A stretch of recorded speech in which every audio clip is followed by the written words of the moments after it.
So this is a story I've never told anyone before. Not because I don't want to, but because it's just one of those things that people wouldn't believe, you know? I mean, I barely believe it sometimes, and it happened to me. Anyway, here goes. A couple of years ago, I was living in this old apartment complex in a small town. The place was one of those buildings that had probably seen better days in, like, the 1970s. It was cheap though, and I was fresh out of college, so I wasn't exactly swimming in options. You get what you pay for, right? The weird stuff started almost immediately after I moved in.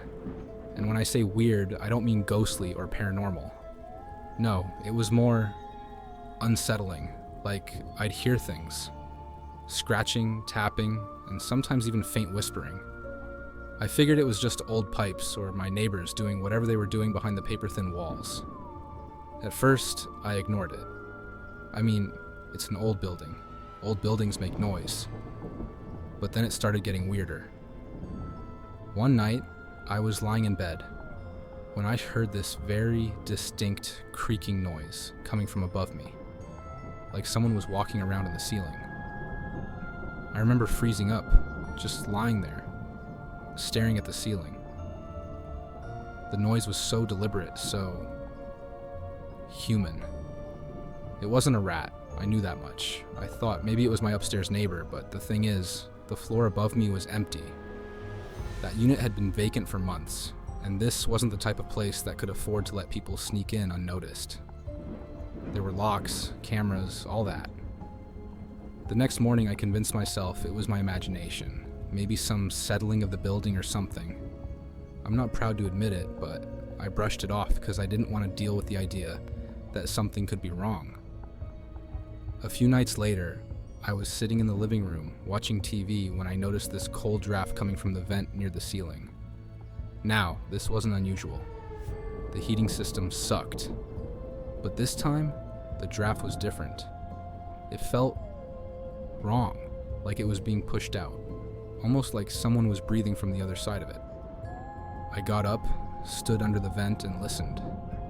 I don't know what I expected to hear, but I was definitely not expecting to hear whispering. It was faint, like someone mumbling just below the level of being audible. But I swear, I could make out the words. It sounded like someone saying, "I see you." I immediately turned off the TV and stood there, heart pounding, straining to hear anything else. But the whispering had stopped. Now, I know what you're thinking. Why didn't I just call the cops, or move out right then and there? Trust me, that thought crossed my mind. But the whispers weren't clear enough to make me certain I wasn't just hearing things. I was exhausted from work and a bit on edge from life in general, so I just chalked it up to me being stressed. Stupid, I know. Fast forward a few weeks, and things started to escalate. One night, I woke up around 3 a.m. Classic horror movie timing, right? And I had this overwhelming feeling that I wasn't alone.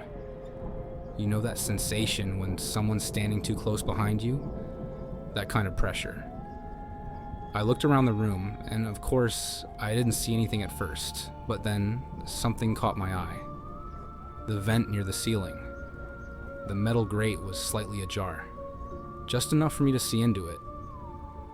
I tried to convince myself it had always been like that, but I knew better. It hadn't. I kept staring at it, and that's when I saw it. A single eye. I swear to God, I saw an eye peering down at me from inside the vent. It was so dark up there that all I could make out was the glint of light reflecting off the eye's surface. But it was there, watching me. I froze.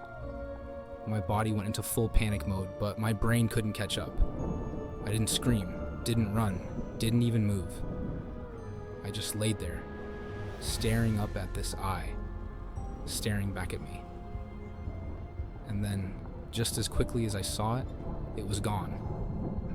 The grate moved slightly, closing again, and I heard this soft shuffling sound, like someone crawling away inside the vents. I don't know how long I stayed frozen like that, but eventually I snapped out of it and leapt out of bed. I grabbed my phone and called my friend Mark, who lived nearby. I didn't care that it was 3 a.m. I was out of there. I packed a bag and waited in the hallway for him to pick me up. I didn't want to be inside that apartment for even another second. When Mark got there, I told him everything.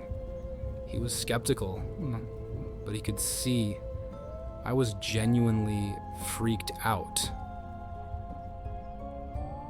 I spent the night at his place, but I couldn't sleep. The next morning, I went straight to the building manager and told him what had happened. He looked at me like I was crazy, but he agreed to check it out.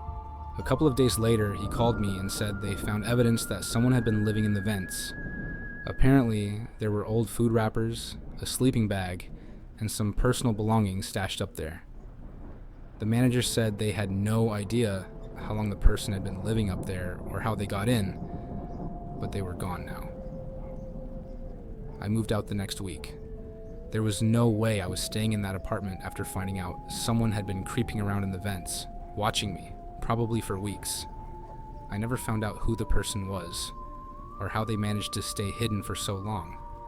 But sometimes, when I'm alone at night, I still get that feeling, that sensation of being watched, and I can't help but glance at the ceiling, just to make sure no one's there. So yeah, that's my story. It's not ghosts or demons or anything. But honestly, I think it's worse, because the scariest monsters are the ones that are real, and sometimes they're a lot closer than you think.